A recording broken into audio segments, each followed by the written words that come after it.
Hello and welcome to the Mix 6 podcast as part of The Mix, the UK's leading digital support service for young people. From crisis to community to counselling to content, whatever you're going through, you don't have to do it solo.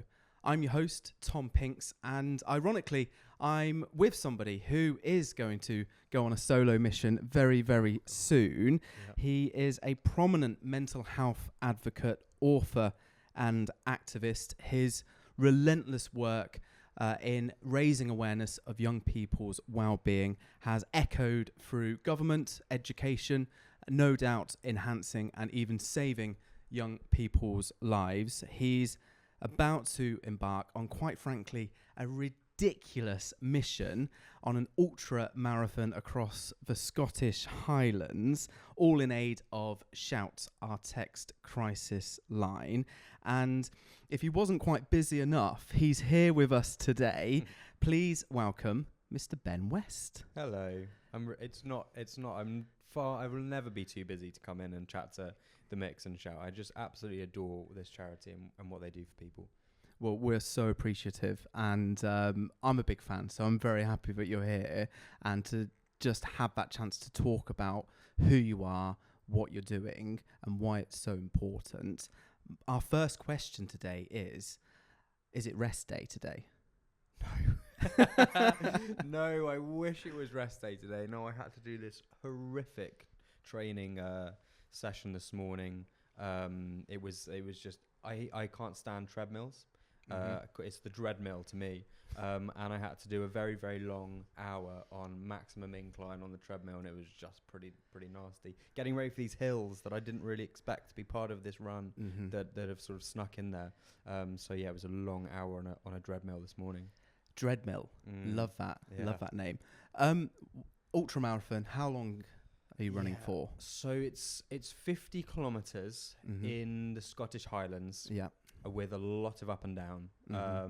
But you know, it's going to be, hopefully it's going to be an amazing view from the top and some great weather. That's why I'm trying to tell myself all the positives now.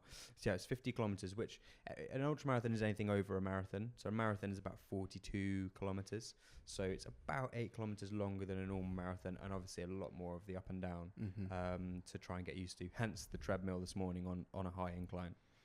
What date are you going out there and doing it? Yeah, so I'm flying up to Inverness on the 2nd of May, and then the race is on Sunday the 3rd of May. Wow. I say race. It's a race against myself, really. And so I think the start's at 8 a.m. on the Sunday. And hopefully I make it before sunset on the Sunday. Fingers crossed. Fingers crossed. I'm about to say something, but I feel like it's not warranted. So I run, but I'm definitely not in the same category as yourself. No. However, I've done a couple of halves before. For me, it's more of a mental game. So I can't imagine how you're going to accomplish 50k. Yeah.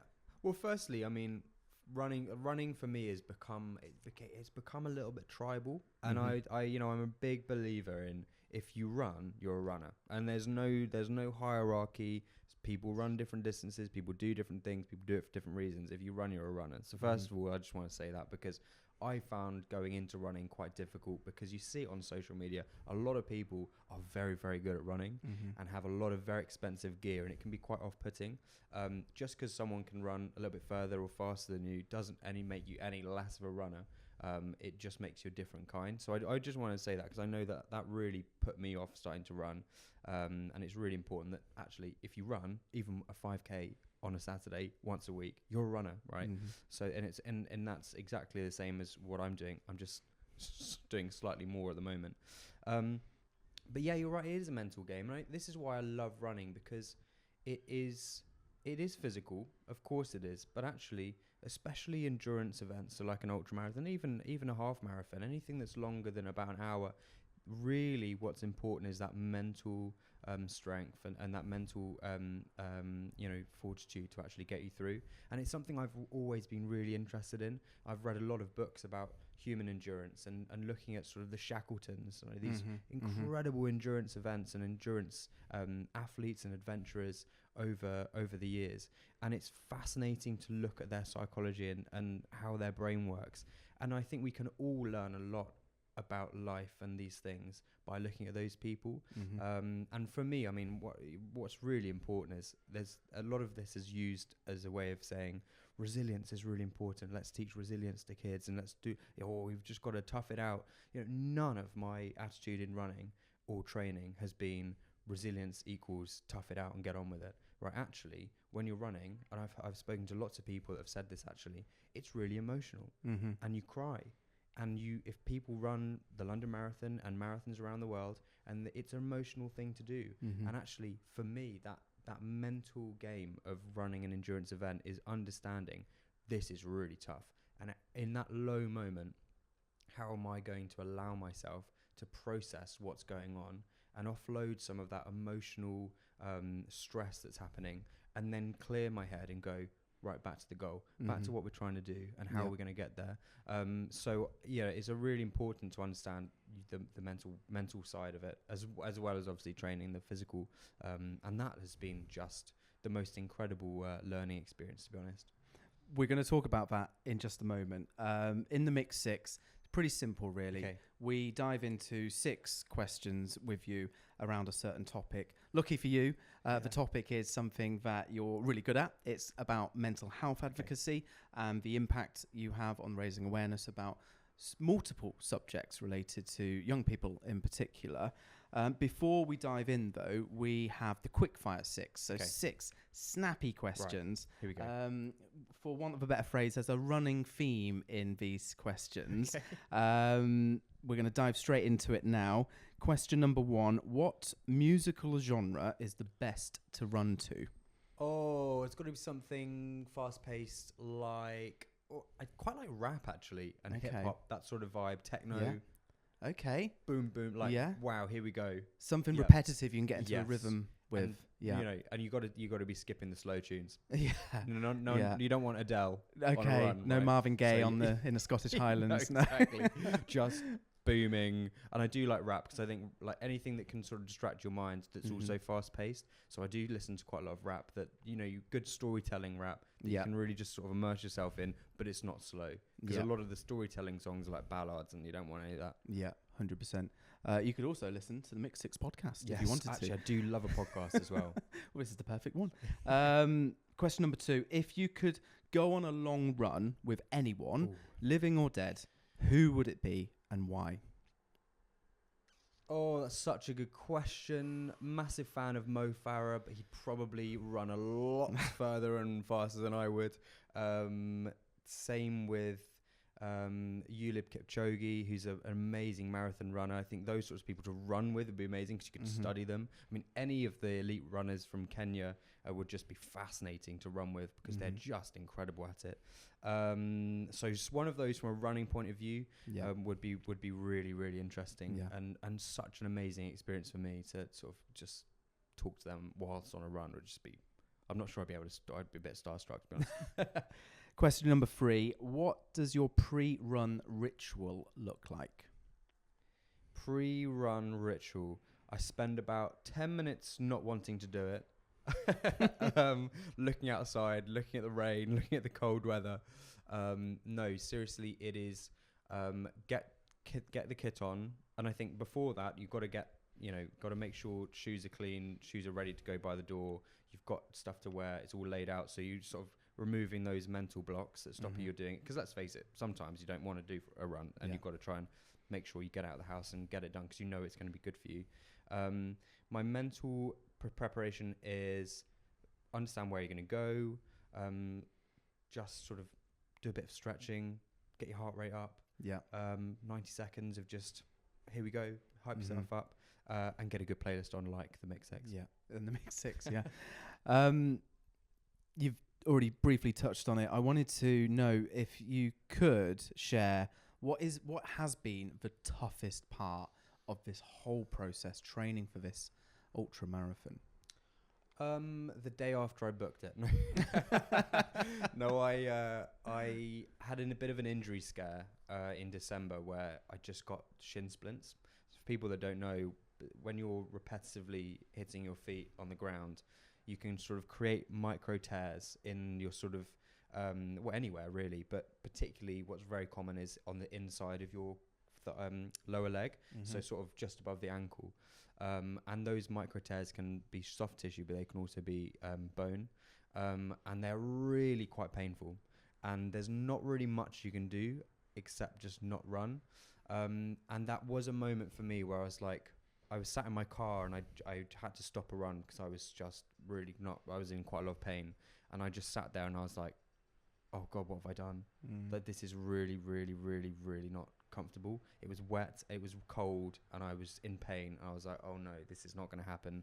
What on earth have I done? So then it was a case of sort of reaching out to people that I knew that knew more about shin splints than I did, and sort of they allowing them to give me some perspective about, look, if you need to take 2 weeks off training, you need to take 2 weeks of training, Ben. Like, that's not the end of the world. You've still got time to do it. So yeah, that was a tough one. I remember sitting in my car and it was raining and I could hear the rain outside. I was wet and cold, in pain. I was like, oh, what am I doing? This is just, I'm completely out of my depth.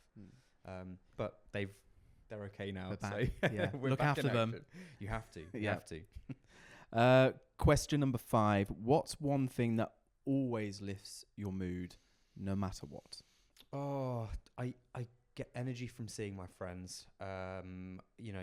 Being able to be around people that I love, that make me feel happy, is just, it will never not make me feel better about things. I've got a dog at home, so having a good cuddle in her bed is always great. And I have to say, running. And I know it was really interesting. I know I don't want to keep banging on about it like I'm some runner, but when people run, a lot of people fall into the trap of only ever doing it for physical health. I've got into running because it's good for my brain, and I've got to be really careful when I'm training that I need some runs where I leave the watch behind, and it's just because I'm doing it for fun. Yeah. And if I have a stressful day, it will be, I'm not training today. I'm going for a run because I enjoy this and I really like it, and it's nice to go out, walk or run and just be amongst nature. There's no time in my life where I've felt bad and going outside has made me feel worse. And I know that, and that I tell myself that. And if I go outside to walk or run, I always feel better. So I just sort of force myself to do that, or see friends, or as a last resort, I go and cuddle my dog. Perfect. A lot of options there. A lot of options. Yeah. And finally, your number one top tip to not only help you run the ultramarathon, but for anybody to run any distance. It's difficult to do one top tip. There's a lot that goes into it. It's got to be preparation. There's a lot to prepare for. Yeah. And I think it sort of goes for anything. You've got to really understand yourself, really prepare, put the training in. I know it sounds cliche. Before this ultramarathon, I've never really run before. I've run for fun. The furthest I've gone is a half marathon, which I know is still a long way, but nothing like this. And now I can comfortably run a marathon distance. And all that took is 5 months of, to be honest, pretty low level training. And so if you just get the preparation right, you can just improve. And that goes for everything in life, right?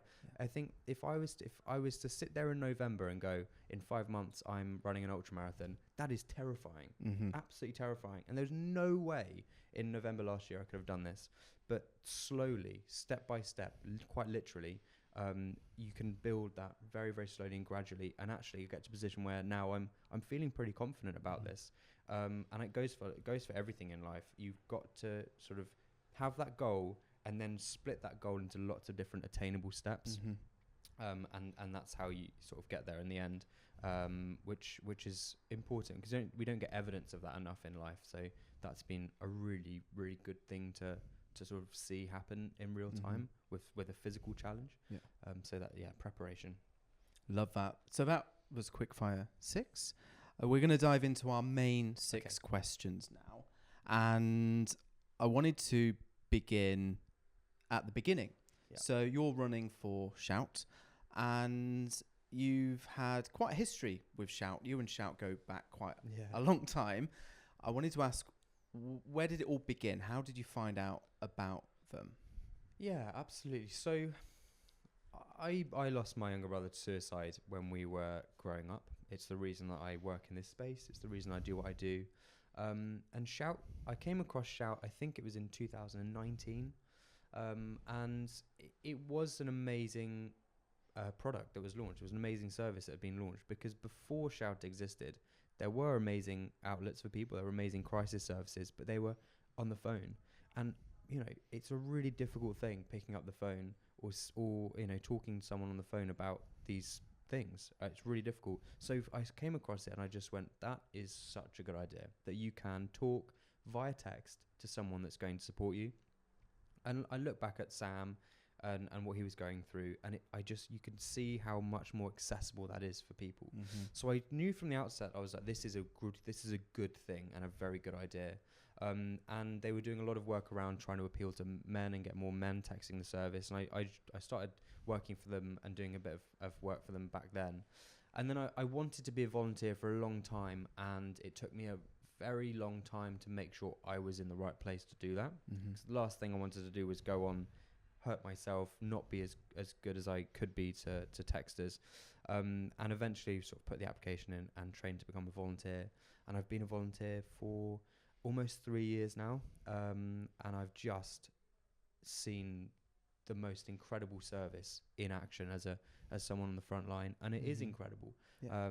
It's really, really very special to be on the phone to someone that's in you know, sometimes in quite a similar position to Sam, and be able to help them through that moment in a way that I wasn't able to do with Sam. Mm-hmm. So on a personal level, it's amazing, and you know, we change and save lives on a daily, weekly basis, and it's just utterly special to be part of that. I think this is a really lovely segue into question number 2. It sounds like, you know, it's the most devastating thing to go through, but on the other side, a lot of good has come from it, and the way that you've lent your life to helping others and saving lives. And I wanted to maybe dig into a bit more about how you have transformed the pain that you went through into who you are today. Slowly. Yeah.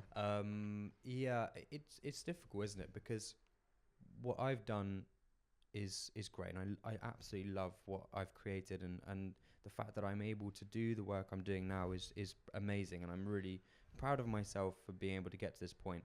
But I'll be honest with you, the difference between me doing this and me, you know, having a substance use disorder and really having gone down a different path, there's not a lot of difference in that.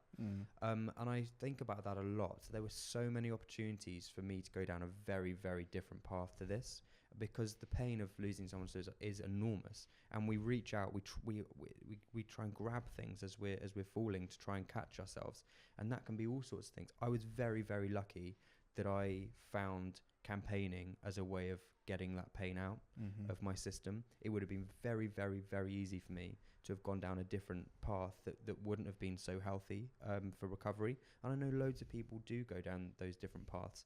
And often I feel like I do my work and I have a bit of a platform, and it feels like, you know, I've done something different to everyone else. But I have to say, like, it is just luck. I found this while I was at school. I started campaigning. It escalated from there, and I've got this really great thing that I'm really proud of doing. But it feels like that a lot, that, you know, just because I've done this doesn't necessarily mean that I've done anything better than other people. I know that so many people that go through suicide struggle with it for a very, very long time, and because the pain is so immense, and it would have been very easy, and it could have very well happened to me that I chose a different path, or, you know, one or two things being different, it could have been completely different. So look, it's a really difficult thing. It still is difficult a lot of days, but it's an amazing lifeline, because, like I said, suicide's difficult because there's a lot of guilt attached to it for a lot of people. Yeah. To be able to be part of something that's helping does help offset some of that guilt, and it's not appropriate guilt. I didn't intend to hurt Sam, and that's important. Mm-hmm. You know, when you get treated for this, and you go through therapy, that's what you learn. But being part of something good is a good outcome, Mm-hmm. and there's nothing nice or good about suicide, and being able to create something good out of it is so important. Mm-hmm. Like for me, to be honest, recovery in any form, in my definition of recovery, is when you can talk about a bad thing and then say, but if a bad thing's happened and you can say, but this is now what I do. Mm-hmm. Like for me, that's such a statement of recovery. Mm-hmm. And it's a real honor to be able to sort of sit here and say a bad thing happened, but now we're doing some good stuff. Mm-hmm. And it's taken a long emotional journey to get to that point. Mm. And do you feel right at the very beginning, both those but sentences weren't so evident? They weren't shining through? No, not really. Yeah. Not really. Because particularly when people ask me about grief, and unfortunately, a lot of my friends have also lost people to suicide over the years. And naturally, I've been one of the first that they've asked to chat to and talk to. And it's a difficult thing to do, talk to someone about these things. Grief in any form is a really all-consuming thing to go through. The way I've described it to other people is it's a bit like this intense heat. When you lose someone and you're going through grief, it is this intense heat. It's a bit like standing near to a bonfire, right? You can feel that heat, and you can't really think about anything except how hot this feeling is. Mm-hmm. And over time, slowly, you do some work, and time creates a barrier from between the grief and you start to move away from that fire. And it's not that it's not there anymore, but just that heat, that feeling of heat is a little bit less intense. And so it's really important that we sort of think of grief in that way. Mm-hmm. And that's what has happened to me. And over the past 7 years, you sort of slowly moving away from that grief, and the feeling of it becomes less intense. Mm-hmm. Life surrounds the grief, and other things happen, and that's when you can start saying and you can work on the other things that you're doing.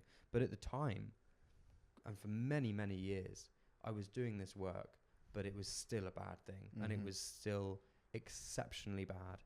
Probably far worse in my head than I would have talked to other people about, because it was such a difficult thing to talk about. It was just all-consuming. I couldn't think about anything except that heat. Even though I was sort of smiling and doing all this work, it was a huge amount of pain. And you can start thinking about the good when you get that distance, and you can start to process some of that stuff, and the intensity of that heat goes away, and you can go, okay, now I really like what we're doing, and this genuinely is a good part of my life now that I've created out of this bad thing. And those two can exist in the same space. But that takes a long time, and it does take a long time. I really love the visualization there of the bonfire and stepping a bit further away from the bonfire in order to see it clearly. I think sometimes, well, that's what I need sometimes, is just to visualize it, because it can be all encompassing and completely overtake you sometimes. And then just to put it into sort of an image, it actually does help, doesn't it? You're very public facing through your social media and the different opportunities you have to talk to government and education leaders. You're in the spotlight talking about personal, sensitive issues a lot of the time. How do you take care of your own mental health while also being so public about it? Yeah, good question. I'll hold my hands up. I'm probably not very good at this all the time. And that's a really important thing to be able to admit. Like the most important thing when it comes to self-care is having a good internal conversation about how you're doing. Like, we can talk a lot about what we do, what I go for a run, I do all this, and you can talk about what you do for your self-care. But before you do any of that, you have to feel and understand your own body and understand your own mind. So for me, it's always been a case of really forcing myself to check in and go, is this the right thing for me to do today?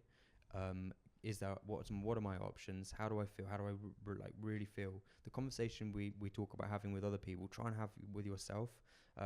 I've sort of simplified this over the years to basically being like, out of 10, how do I feel? So it literally just becomes, oh, today I'm a 5 out of 10. Maybe I shouldn't do this. Or I'm a 9 out of 10. Absolutely, let's go. I'm going to smash this. Today I'm a 1 out of 10. Need to go for a walk. Need to talk to my friends and do that. Which is something I've sort of, developed over a long time, of really being able to check in and understand. And then when it comes to self-care, it's doing those things we've already talked about. Yeah. Seeing my friends, saying no to things.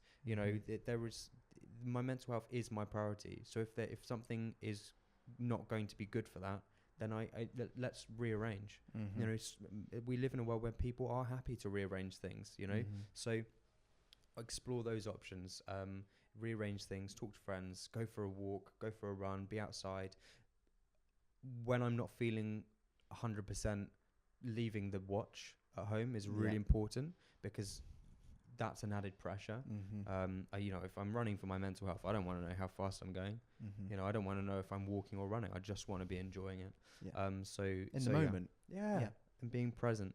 So that's what I try and do. But it's got to start with being able to check in and understand, like, how am I actually feeling today? What do I actually need? Because let's face it, in most of our lives, we just sort of go through life, and we very rarely actually have that conversation with ourselves about how we're doing. We tend to sort of ignore it. We don't want to think too much about it. It's a bit of a nuisance to start moving things around. So we sort of go, well, I'm fine, I'll just get on with it.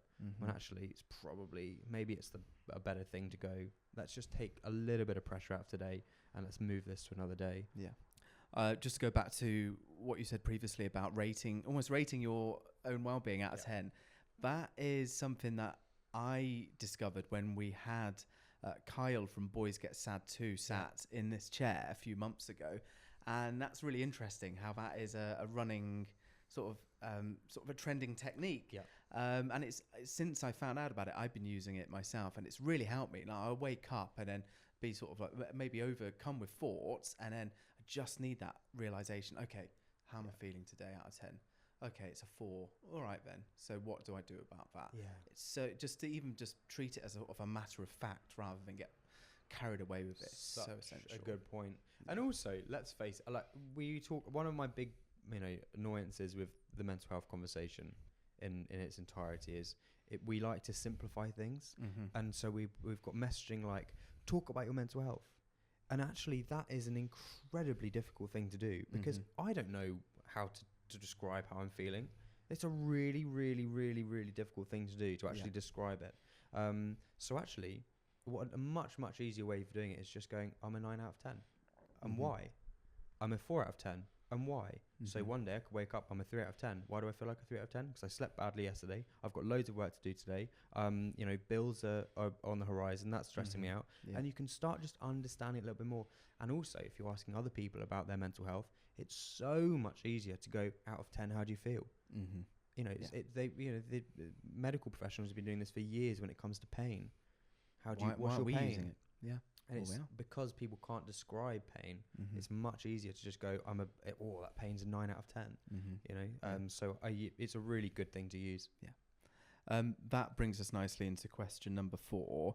I feel like there's an increasing conversation about men's mental health at the moment, and men in general. And I wanted to just check in with you and how, if you had any thoughts about where we are as men in terms of our own well-being, and what do you think needs to be further addressed in that area? Yeah, it's a good question, isn't it? There's lots to unpack here. I think on one side of the conversation, we have made huge progress over the last decade or so in terms of improving awareness of mental health amongst men.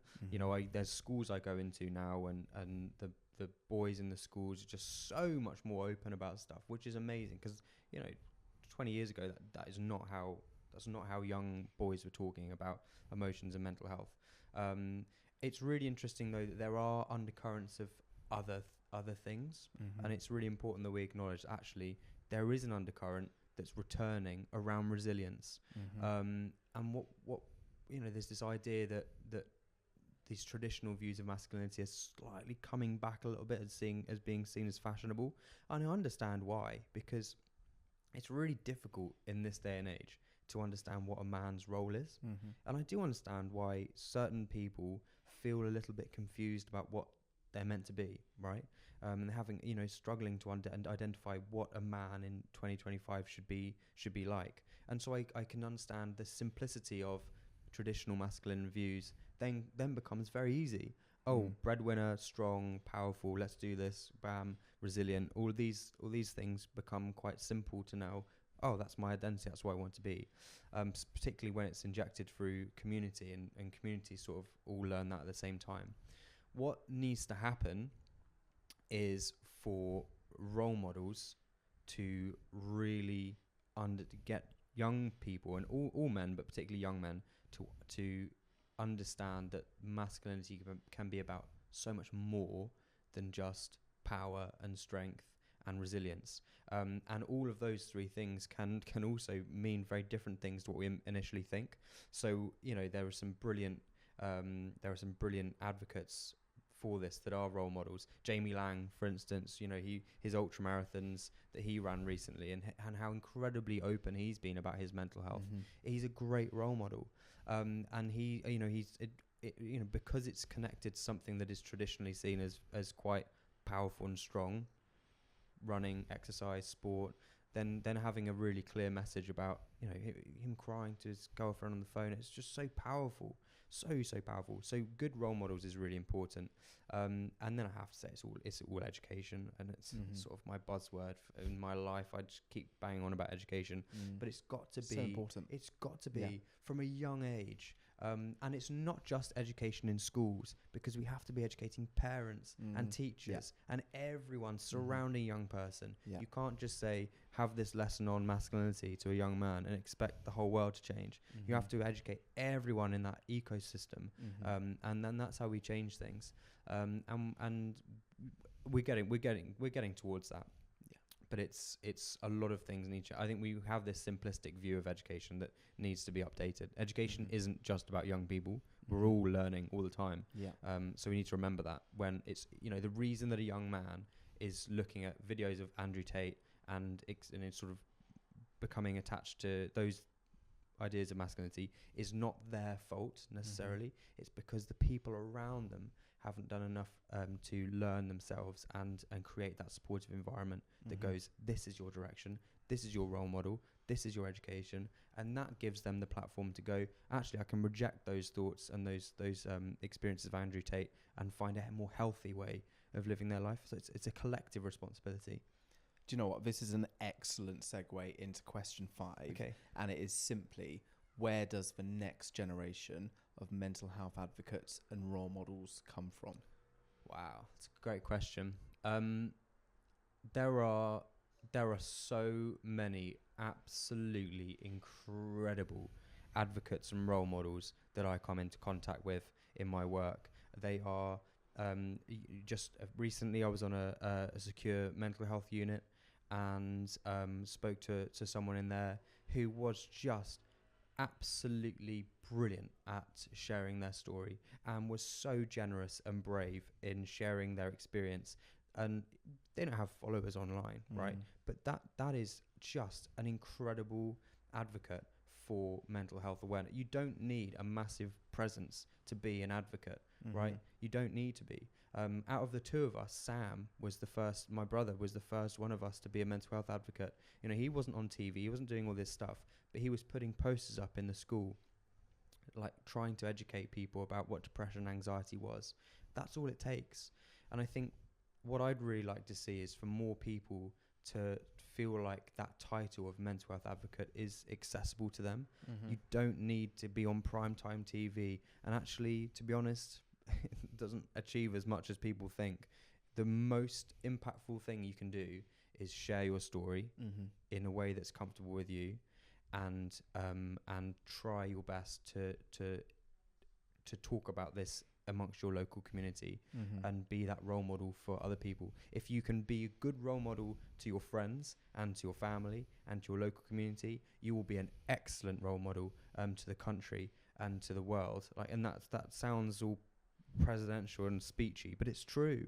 And if we really inspire people to do well locally, then we are going to get an amazing generation of people that can speak about this very, very well, and we'll be in very safe hands. And young people today are just absolutely brilliant at having a vision of what they want the world to be, and being very passionate about trying to achieve it.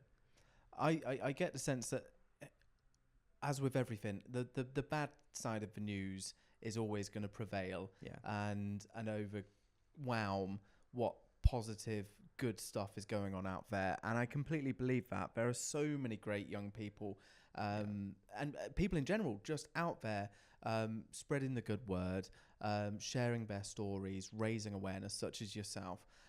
Sometimes it just gets lost in the jungle a little bit, doesn't it? But I think the key is just to keep on persevering, and it will prevail. I think light always overcomes good, doesn't it? Oh, 100%. Light always over. Light always overcomes good. Light. We might keep this one in. Light always overcomes the dark. Yes. Yeah. I do think so. And younger generation gets a really bad rap in the press, and I feel for the generation growing up today, actually, because that's not easy to see. You feel like you're being targeted all the time. But yeah, you're right. It's news. It's always bad stories. And actually, God, when I go into schools and talk to young people, and look on social media at what people are doing, we have some passionate people. I mean, I'm not sure there's many people that don't have a view of social issues in this country, and that's great, because in years gone by, it's been a struggle to get people to engage in politics and social issues, and now it seems like almost every young person has a view of certain issues in society. That's amazing. Yeah. Final question. Okay. Question number 6 of the Mix 6. In your opinion, why is it so essential not only to raise awareness, but also to raise money for organisations like Shout or any other crisis service, any other service for young people? This is a really good point, because we've been talking about mental health for many, many, many years, many decades, in fact. And what I'm really passionate about in all my work is we've got to go beyond talking about it. And I know that's ironic because we're doing a podcast, but it's really important that actions follow up words. And for a very long time, when it's come to mental health, it's been words. And actually, in some parts, and this is, I hope it's not controversial to say, but it will be to some people, I'm sure. But we see a lot of people talking about mental health these days, talking about it. It's on TV, it's on the news, it's on billboards. And like I said before, this catchphrase, let's talk about mental health, it's so oversimplified. What we need is action. And I've been really passionate about this from the day I started doing this work. Is not what can we say, it's what can we actually do. So raising money for charities, and I have to say, as someone that's worked with the NHS and understands sort of how this sort of support ecosystem out there works, charities don't get a lot of credit for the amount of work they do actually delivering support for people. Supporting charities, raising money for charities is such a good way of actually getting something done in a way that is so effective. We're not just talking about mental health, we're actually on the ground doing it, launching self-paced learning activities, launching support lines, launching Shout, crisis text lines, doing all this amazing stuff, providing therapy for people, providing counselling, providing peer support, all these amazing things. That is doing something. And it does frustrate me sometimes that why we do a lot of talking, and I'm very passionate about actually, okay, we've got the mental health awareness. I think everyone would agree there's not many people left in the country that don't know about mental health. Now it's mental health understanding and mental health support, and it's action, and that's what charities are doing. And that's why you're doing an ultramarathon. Yeah, and that's true. And if people wanted to, well, firstly, Ben, thank you so much for coming in and joining us on the Mix 6 podcast. If people wanted to find out about this epic fundraiser you've got coming up, how do they get involved? Yeah, it's probably easiest to find me online on my social media. I'm mainly on Instagram, and I'm at I am Ben West on there if you'd like to find it, and I've got all my information in the bio there about how you can donate. If you'd like to volunteer for Shout, obviously I'm pushing for that, so you can do that through there, and you can find more information about what on earth I'm doing in Scotland in about three weeks' time on there as well. We'll be tuned in, definitely. And I just wanted to say before we end is that it's been just a thoroughly insightful, heartfelt chat with you. It struck a chord with me in so many places, and I just want to on behalf of the Mix and Shout, just be so appreciative of you and to say that thank you so much, and to keep telling your story and to keep doing what you're doing, and because you're just such an inspiration to so many people out there. So thank you so much, Ben. Thank you. It's always a pleasure. And likewise back to the charities, because you guys are just doing so well, and it's on a deeply personal level. It means a lot to see the work being done. Thank you, Ben. And if you wanted to check out The Mix, just visit us at themix.org.uk or say hello on the socials on TikTok, Instagram and Facebook. And we'll see you soon. Thank you so much.